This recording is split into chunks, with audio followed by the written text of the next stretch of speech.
Hello there, and welcome to Wake Up to the Bible. I'm Daniel Kaplan. I'm here with my father, Dr. Kaplan, and together we're going through the books of the law, Genesis through Deuteronomy, over the course of this year. We're reading a little bit every day. Today we're reading Genesis 31:17 through 42. All right, and then I'm going to be reading from the Robert Alter translation, and we'll discuss afterwards. And Jacob rose and bore off his children and his wives on the camel, and he drove all his livestock and all his substance that he acquired, his property and livestock that he had acquired in Padan Aram, to go to Isaac his father in the land of Canaan. And Laban had gone to shear his flocks, and Rachel stole the household gods that were her father's. And Jacob deceived Laban the Aramean in not telling him he was fleeing. And he fled, he and all that was his, and he rose, and he crossed the Euphrates, and set his face towards the high country of Gilead. And it was told to Laban on the third day that Jacob had fled. And he took his kinsman with him, and pursued him on a 7 days' journey, and overtook him in the high country of Gilead. And God came to Laban the Aramean in a night dream, and said to him, Watch yourself, lest you speak to Jacob either good or evil. And Laban caught up with Jacob, and Jacob had pitched his tent on the height, and Laban had pitched with his kinsmen in the high country of Gilead. And Laban said to Jacob, What have you done, deceiving me and driving my daughters like captives of the sword? Why did you flee in stealth and deceive me and not tell me? I would have sent you off with festive songs, with timbrel and lyre, and you did not let me kiss my sons and my daughters. Oh, you have played the fool. My hand has the might to do you harm, but the God of your father said to me last night, Watch yourself, lest you speak to Jacob either good or evil. And so you had to go, because you longed so much for your father's house. But why did you steal my gods? And Jacob answered and said to Laban, For I was afraid, for I thought you would rob me of your daughters. With whomever you find your gods, that person shall not live. Before our kinsmen, make recognition of what is yours with me, and take it. But Jacob did not know that Rachel had stolen them. And Laban came into Jacob's tent, and into Leah's tent, and into the tent of the two slave girls, and he found nothing. And he came out of Leah's tent, and went into Rachel's tent. And Rachel had taken the household gods, and put them in a camel cushion, and sat on them. And Laban rummaged through the whole tent, and found nothing. And she said to her father, Let not my lord be incensed that I am unable to rise before you, for the way of women is upon me. And he searched, and he did not find the household gods. And Jacob was incensed, and voiced his grievance to Laban. And Jacob spoke out and said to Laban, What is my crime? What is my guilt that you should race after me, though you rummage through all my things? What have you found of all your household things? Set it here before my kin and yours, and they shall determine between us two. These 20 years I have been with you. Your ewes and your she-goats did not lose their young. The rams of your flock I have not eaten. What was torn up by beasts I brought not to you. I bore the loss from my hand, you could seek it. What was stolen by day and stolen by night. Often by day the parching heat ate me up, and frost in the night, and sleep was a stranger to my eyes. These 20 years in your household I served you, 14 years for your two daughters, and 6 years for your flocks, and you switched my wages 10 times over. Were it not that the God of my father, the God of Abraham, and the terror of Isaac was with me, you would have sent me off empty-handed. My suffering and the toil of my hands God has seen, and last night he determined in my favor. All right. So we have the dramatic departure from Laban's household. What are some of the things that come to mind when you go through this section? Well, God intervened here, obviously, to protect Jacob, and Jacob had quite a bit of faith the way he answered Laban, because Laban probably could have, from a human point of view, he probably had more forces with him. You know, he could have maybe theoretically really harmed Jacob, but evidently, having been aware of the fact that God appeared to Laban and that Laban wasn't going to act that way, Jacob was quite blunt, in his evaluation of the situation. So I give him credit for the courage and the faith that he showed in doing that. but it would have maybe gone quite differently if God hadn't intervened. Mm-hmm. The teraphim that Rachel stole, these idols were in the shape of humans, and you could have a large life-size one or small mobile, Mm-hmm. portable one such as we have here. Now, in my younger days, I had a book, a paperback that was being sold in the 60s called The Biblical Archaeologist Reader, and I suppose it's still circulating around, but scholars there, uh, as I recall, said that these teraphim, it's not that it's a religious issue here, but Mm-hmm. these were uh, whoever owned these. This was symbolic that he was the one who was the administrator of the property of the household wealth, and so she stole these so in effect to transfer that to her husband. That with the death of Laban, Jacob would have inherited his wealth over and above the other heirs, and so it was more of a monetary thing rather than a religious thing. And it may very, although I look at commentaries now, and most of them don't have that information, but that's possible because archaeology has uncovered certain things that these commentators weren't aware of. As I said, what I was reading was in the 60s, and it was based, I guess, on archaeological discoveries of that period, and Hmm. where the household gods were actually symbolic of control of the family wealth, and Interesting. that's why she stole them. That Interesting. and here he says, "Why have you taken my gods?" Mm-hmm. But he doesn't go further and Right. say what the big deal was about it. You'd think it's a spiritual thing, but it may not be. Hmm. Well, it's certainly, even if you want to take it as a spiritual thing, there's lots of different ways you could look at it too. Because maybe she's getting rid of them because she doesn't want him to do them anymore.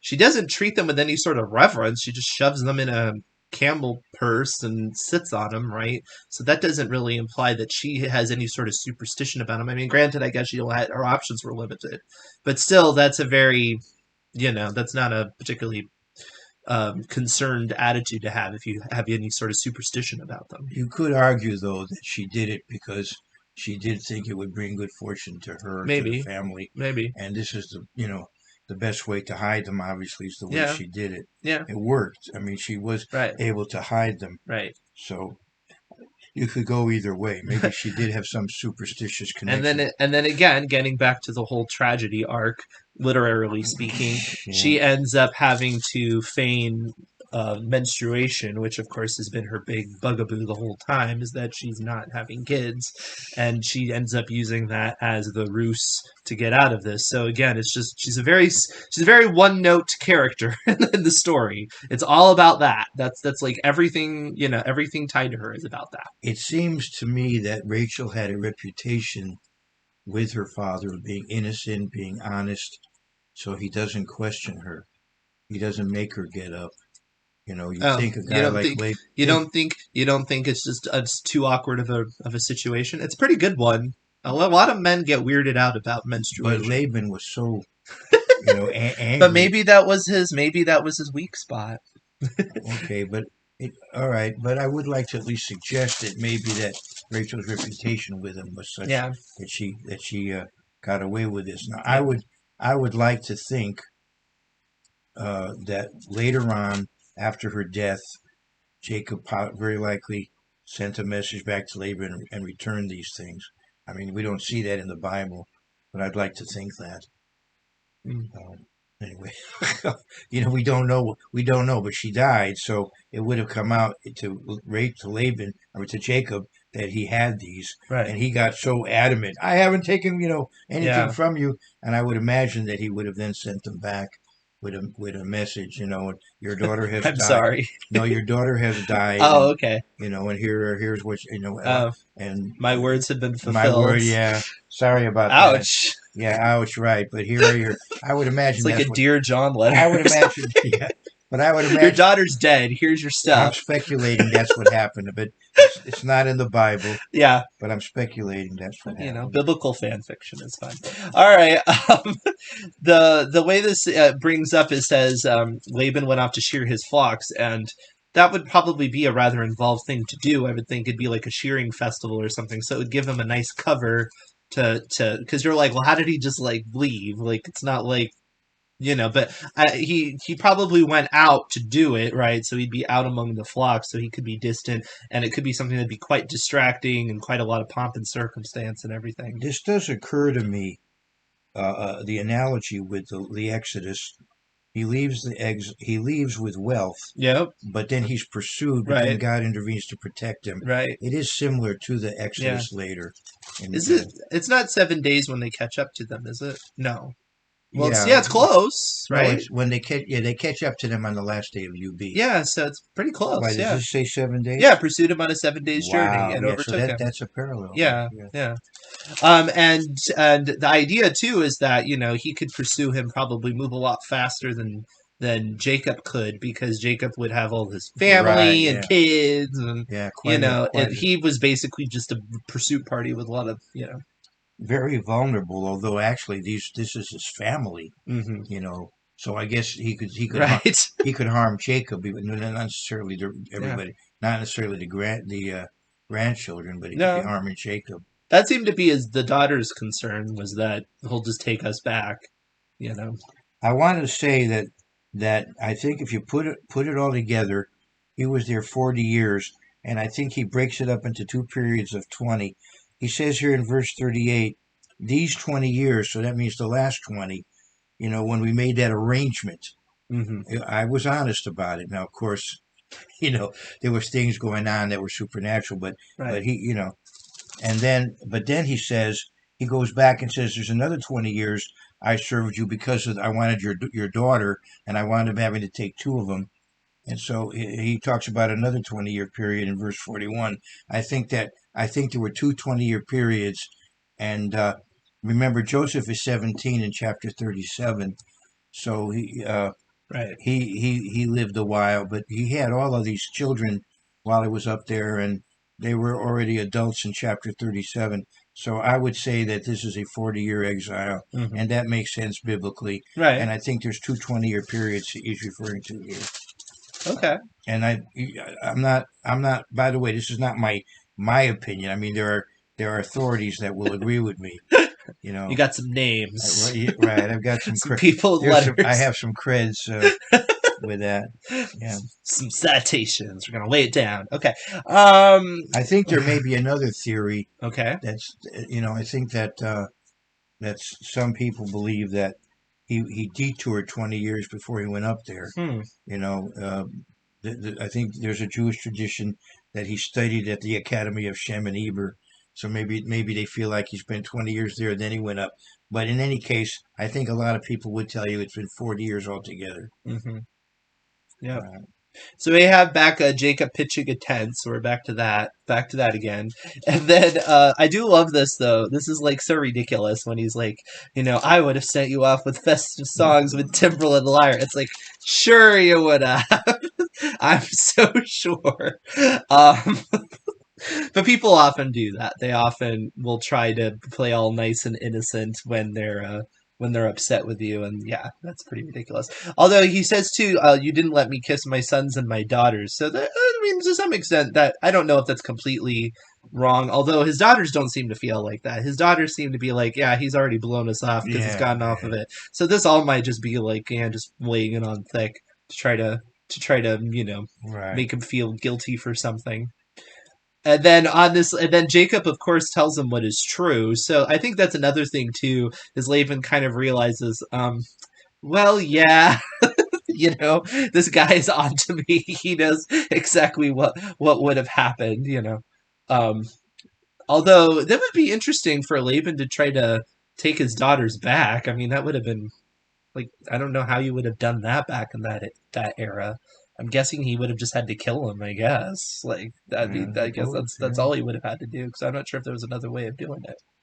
But they could have overpowered him. Well, yeah, but I mean, in terms of like just the culture, could you just be like, nope, actually, my daughter's not married to you anymore? Was that really a thing? Well, he's the patriarch of the clan, and Mm. I think justice was more of a tribal thing then. It wasn't necessarily a central authority. It was more of justice and the patriarchal justice within the clan. Yeah. Now it is interesting. There's a little bit of parallelism going on with his big lecture. Is like very poetic speech. And he says, "What was torn up by beasts, I brought not to you." Well, later, of course, they're going to claim that Joseph was torn up by beasts. So this is kind of a fun little parallel there of something that's going to come back on Jacob there. It's a little foreshadowing, I guess. I don't know. I do like too the way he renders it with the God of Abraham and the terror of Isaac. Like he's just really laying. He's really Well, yeah. that expression is used more than once. Yeah, but he's just really laying it on thick with Laban about the kind of person he's dealing with, right? He's like, I've got reinforcements, buddy. Uh, I just like that. But so you get the idea that Laban kept trying to cheat him, and God kept protecting him. Right. Like he says, "You've changed my wages 10 times." Yep. So Yeah. Yeah. Yep. So. But you see that Laban did have a certain power that Jacob. It took God's revelation to Jacob. Now it's time to go. Yeah. He was more or less stuck there, and right. almost against his will, pretty much against his will, right? Almost like slavery. Yeah, and again, let's go back to the people that want to put too much on Jacob in terms of his unconverted state. You still have somebody that was willing to have a very solid work ethic and do a lot for this person, despite the fact he knew it was a completely unfair situation. He wasn't, making a big ruckus about it. He dealt with it the best he could, and so that does speak to his character. To a certain extent, give him some credit. This is pre-wrestling Jacob, and there's some character going on here. It occurs to me that you'd think his parents would have been wondering about him after all this time and would have been inquiring after him. That's Isaac and Rebecca. Yeah, that would be it, as far as it may be that Laban was telling them everything's good, everything's okay up here, and although Rebecca should have known better to believe that. Telling Isaac to not, and telling Jacob to not, complain or whatever. Mm-hmm. And maybe Jacob felt like he better not because he was vulnerable. Mm-hmm. I mean, he finally had to sneak out. Right.